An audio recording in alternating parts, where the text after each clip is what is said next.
Capítulo 72. Minutos depois de obter os últimos fragmentos de informação e se livrar do meio-elfo cativo, eles se foram. Os cavalos a galope dispararam pelas ruas da cidade de Pazem. Como sabe para onde está indo, senhora? Pensei que não fosse daqui? Freijin perguntou em voz mais alta do que o pretendido. Nua não respondeu de imediato. Seus olhos brilhavam com uma luz dourada sinistra que imediatamente trouxe terror à escrava élfica. Mas como o viajante rebelde atraído pelo fogo fato, ou o marinheiro lascivo pelo chamado da sereia, ou o desesperado e abandonado à promessa de salvação dos deuses, ela não pôde deixar de seguir. Eu não, exatamente, Nua admitiu. Primeiro pensei em trazer o lixo, mas vou ter que contar com você quando chegarmos perto, Freijin. Estou cometendo um erro ao fazer isso? Não, senhora. Eu fui muito cuidadosa e fui severamente avisada pelos administradores livres de que minha coleira de ferro estava ficando apertada demais. Freijin tocou a garganta inconscientemente e conteve seus outros pensamentos, a sensação do pé de sua senhora sobre ela, a palma em seus lábios e a mão que a ajudou a se levantar. A história que ela contou parecia irreal. Eu não acredito, eu não consigo acreditar. Como alguém escraviza isso? Perguntou ela enquanto seu cavalo deslizava um pouco para trás. A adaga batia na coxa de Nua como se estivesse marcando o ritmo de uma dança, e a tensão nos dedos de sua dona nas rédeas era impossível de não notar. Kaiji, longe de estar tão em conflito quanto Freijin, sentiu o coração pulsar em seu peito arfante. Seguir sua dama parecia inaceitável, como se não houvesse um chamado superior, impulsionada além de toda a razão. Alguma obsessão oculta em sua senhora parecia impeli-la a seguir em frente. As ruas estavam longe de estar limpas. Mas o trovejar dos cascos poderia ter sido uma declaração dos deuses de que nenhum obstáculo bloquearia seu caminho. O fedor lhes revelou o quão perto estavam, bem antes das roupas de má qualidade e da sujeira. Pedaços de fezes ainda cobriam a rua, recolhidos por escravos públicos que jogavam a sujeira da noite em lixeiras que, por sua vez, eram transportadas para carroças. Eles serpentearam entre os vários coletores de lixo, até que Freijin esporeou seu cavalo. Senhora! Anunciou ela, erguendo o braço e apontando para uma série de estradas mais largas. Uma delas deve ficar com a carruagem. Era tudo o que Kaiji precisava ouvir. Ela esporeou seu cavalo ainda mais rápido, deixando Vargas um pouco para trás. Ela sentiu o desejo selvagem de lançar um feitiço terrível em qualquer um em seu caminho. Qualquer um entre ela e aquele que ela queria. Seus dentes cerraram, e sua pele ficou sensível, mais viva do que nunca desde a primeira vez que Priscelis beijou sua carne, a tocou intimamente e sussurrou seu afeto devotado. O sangue demoníaco de sua herança se afirmou em uma ira sem limites, e os alvos estão próximos. Seus olhos percorreram as estradas e ela parou o cavalo de repente, puxando as rédeas com tanta força que ele empinou a carruagem. Onde? Kaiji desceu do cavalo e puxou-o para o muro, amarrando-o a um poste próximo. A estrada larga e irregular de paralelepípedos estava exatamente como deveria estar, mas não havia nada. Ela se moveu para a próxima estrada e, novamente, não havia nada. Ela se virou consternada, agarrando os chifres e apertando os olhos com tanta força que doíam. Ela está tão perto. Eu sinto. Eu sei. Kaiji guinchou as palavras e abriu os olhos. Não muito longe, havia um esquadrão de soldados da cavalaria do regimento. Freijin apontou o dedo na direção deles. Senhores, viram uma carruagem vermelha por aqui? Perguntou ela com urgência, e vários dos 5 assentiram com firmeza. Já aconteceu isso há um tempo atrás, o soldado respondeu, sem entender. Merda, Freijin xingou. Vocês viram de onde veio, mestres? Os soldados trocaram olhares confusos e balançaram a cabeça. Não, acabei de verificar isso e não tem nada. O soldado disse no mesmo tom monótono que sugeria que seu cavalo poderia tê-lo chutado na cabeça 1 ou 2 vezes. E agora? Perguntou Nua sem rodeios, e Freijin saltou do cavalo. Estes são largos o suficiente para uma carruagem, mas duvido que sejam bons condutores, e no escuro, à noite? Freijin correu para a rua mais próxima e colocou a mão na parede na altura do ombro, depois a levantou um pouco mais alto, da altura de uma porta. Ela começou a percorrer o prédio de cor clara com a mão, examinando cada centímetro. Foi para o outro lado quando a rua começou a estreitar e balançou a cabeça ao retornar. Senhora, com a sua permissão?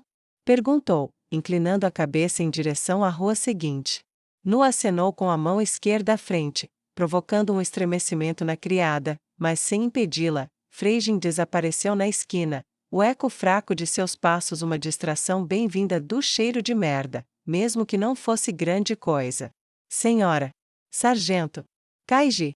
Gritou ela do outro lado da esquina. Vargas inclinou a cabeça, interessado, enquanto se aproximavam. Ela é uma batedora ou algo assim?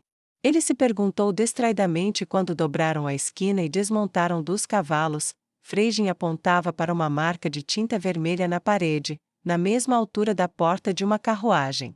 Ela caiu de joelhos e olhou para a patroa. Eles estacionaram aqui, aposto a minha cabeça. Isso significa que o velho armazém está perto, muito perto.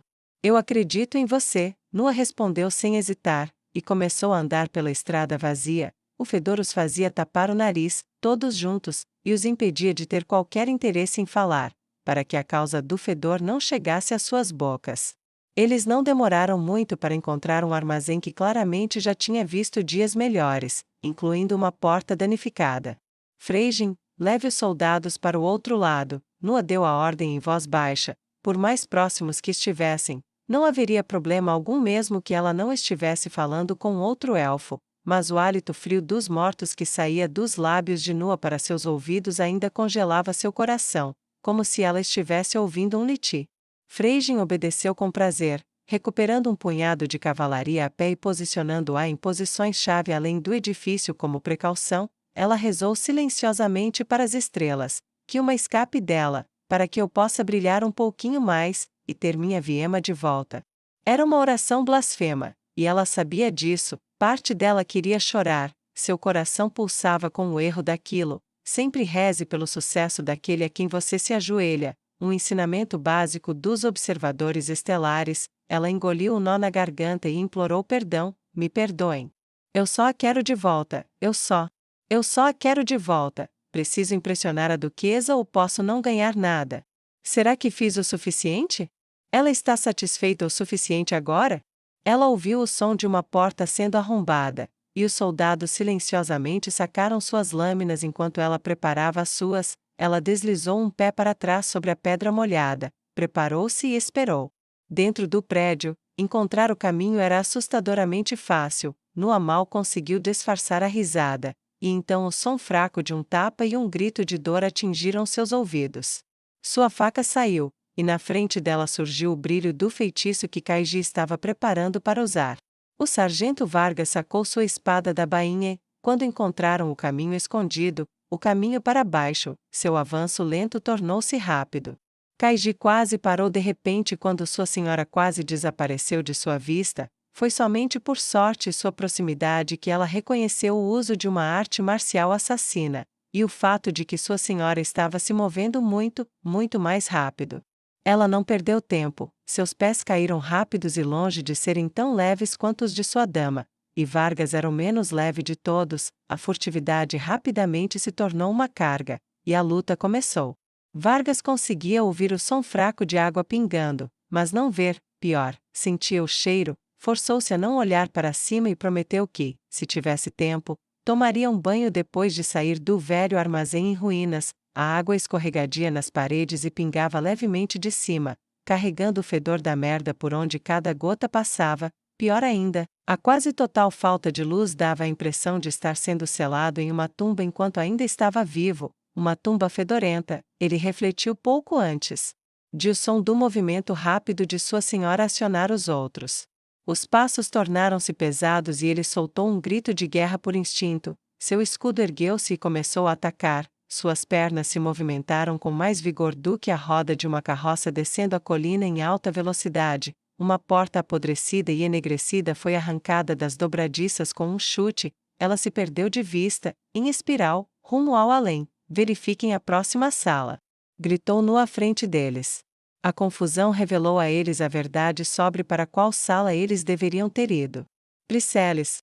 Kaiji gritou como uma banshee. Enquanto corria para o quarto, um grito fraco alcançou seus ouvidos escuros e sensíveis, e o som de armas veio de dentro. Deus Carneiro, Vargas proferiu, e com um passo poderoso à frente, seu escudo esmagou a porta, que se estilhaçou como um portão de castelo se estilhaçando em palitos de dente. De onde eu tirei essa arte? Onde eu aprendi? Ele se perguntou em vão, e o pensamento desapareceu sob o golpe de um machado de 2 mãos que atingiu seu escudo. Morra! Gritou uma voz grave e aguda de Goblin, que desferiu golpes repetidamente. Os golpes eram muito mais rápidos do que deveriam ser. Os olhos vermelhos de Kaiji ferviam como lava diante do que ela vislumbrava. Priceres estava presa a uma cadeira, com o rosto muito inchado, e o pulso e a mão ainda mais. Dentes estavam espalhados pelo chão, seus olhos estavam fechados e manchas de sangue manchavam seu rosto e suas roupas. Kaiji ergueu a mão, o feitiço estava pronto, bastava uma palavra. Vargas, no entanto, estava no caminho, ironicamente mantendo o machado brutal de 2 mãos longe dela. Os dois trocavam golpes pesados. O grande escudo redondo de Vargas deteve os golpes do machado com estrondos alegres. A forma curva o desviou facilmente. Mas os passos rápidos e o corpo pequeno do Goblin o tornavam um alvo difícil. Ele também usou o machado como escudo, protegendo seu corpo e contra-atacando. Por breves segundos, que pareceram durar horas, houve um impasse. Golpe rápido, Vargas proferiu a arte marcial que lhe parecia tão tentadoramente familiar, e seu braço se moveu aparentemente por conta própria, como água corrente. Ele sentiu como se já tivesse feito aquilo 10.000 vezes. Um padrão de golpes se seguiu de seu corpo implacável e implacável. Rápido e preciso demais para ser evitado, forçando o estranho e pesado Goblin a recuar para a sala adiante. Foi então que avistou o orc, que ergueu uma massa e avançou em direção a Vargas. Ele teve tempo suficiente para avistar o ataque, mas estava paralisado, aparando os golpes do Goblin de machado, cada vez mais desesperado e sangrando. Ele sentiu a pressão nas costas causada pela entrada de Kaiji no quarto. Relâmpago! Ela gritou o feitiço e sua boca permaneceu aberta em um largo sorriso cruel enquanto sua magia era liberada. A luz crepitou por um instante em seus dedos, o clarão preencheu o quarto escuro, o arco elétrico mortal disparou, atingiu a pele verde escura e a massa caiu no chão. O orc que a segurava seguiu sua arma, desabando onde estava. O espetáculo de luzes e a morte repentina de seu aliado desnortearam o Goblin e, naquele momento de hesitação, a espada de Vargas decepou os dedos que envolviam o cabo da arma brutal. Ela caiu no chão com um estrondo cacofônico de metal contra a pedra, enquanto ele uivava de dor repentina e agarrava, com os restos atarracados de um conjunto de dedos, os restos inexistentes dos outros. Pelo menos como Goblin, nunca me arrisco a cair muito longe. Grekin pensou com o humor negro dos condenados enquanto caía de joelhos, olhando além da mão arruinada e além do guerreiro que o derrotara, para a nova entrada, a elfa vestida de verde, nobre. Grekin pensou com uma compreensão devastadora. Perdemos, ele pensou, e então não conseguiu pedir misericórdia. Ela caminhou até o corpo ajoelhado e uivante dele e desferiu um golpe com a parte de trás da faca na cabeça dele. A última coisa que ele ouviu foi a voz lírica proferindo uma ordem áspera. Calem-nos com a morte ou a inconsciência, mas calem-nos. Soltem-na! Ordenou Nua, apontando para Priceles enquanto olhava para Kaiji. Vargas, verifique o resto deste lugar, deve ter pelo menos mais um. Nua deu a ordem, e ele se moveu para obedecê-la no mesmo instante, saindo do quarto. Ela se agachou em frente à cadeira, e Vargas olhou para trás. Algo lhe dizia que o armazém estava vazio, exceto por aquela sala. Então ele se sentiu à vontade para olhar para trás. Ela nos jogou na lama, nos jogou em perigo por seus próprios motivos, e mesmo agora uma coleira de ferro repousa fria em volta do meu pescoço. Mas quando olho para aquilo, a duquesa estava agachada diante do corpo inerte da garota amarrada, com a mão direita afastando os fios de cabelo castanhos rebeldes. Estou aqui, Priceles, sua senhora veio buscá-la, e Kaiji veio buscá-la. Ninguém pode machucá-la agora.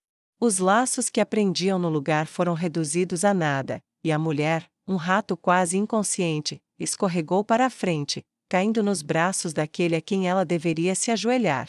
Vargas afastou o pensamento e foi cumprir suas ordens. Nua se levantou com Priceles pendurada frouxamente sobre seu ombro, E a elfa-demônio foi para trás de sua dona e segurou o rosto de Priceles, acariciando, afagando, beijando-o levemente. Você está bem, está me ouvindo. Estou tão orgulhosa de você. Você está bem e vai para casa e tudo ficará bem. Eu prometo, eu prometo, eu prometo. Disse Kaiji enquanto cobria o rosto de sua amada com o afeto mais gentil que conseguia. Priceles não conseguia falar e não tinha forças para responder, mas seu coração pulou na garganta quando ela caiu nos braços de sua mestra. Ela só conseguia gemer. Tudo ainda doía. Isso é um sonho. Este é o último sonho antes de eu morrer. Ela realmente, realmente voltou por mim? Minha mestra matou por mim, lutou por mim? Ela esperava que fosse real, e esperava que não fossem, os dois ao mesmo tempo. Os corpos inertes de dois de seus captores jaziam no chão sob ela. Não tenho tanta sorte assim, isso tem que ser um sonho, ela raciocinou enquanto ainda saboreava a sensação dos lábios amados e dos dedos preciosos acariciando seus hematomas e fraturas. Se não é um sonho, como eu confesso? Como eu conto a ela o que eu fiz? Priceles só conseguia gemer, e então a escuridão a dominou novamente, no momento em que ela viu o chão se mover sob ela, tirando-a do seu inferno particular.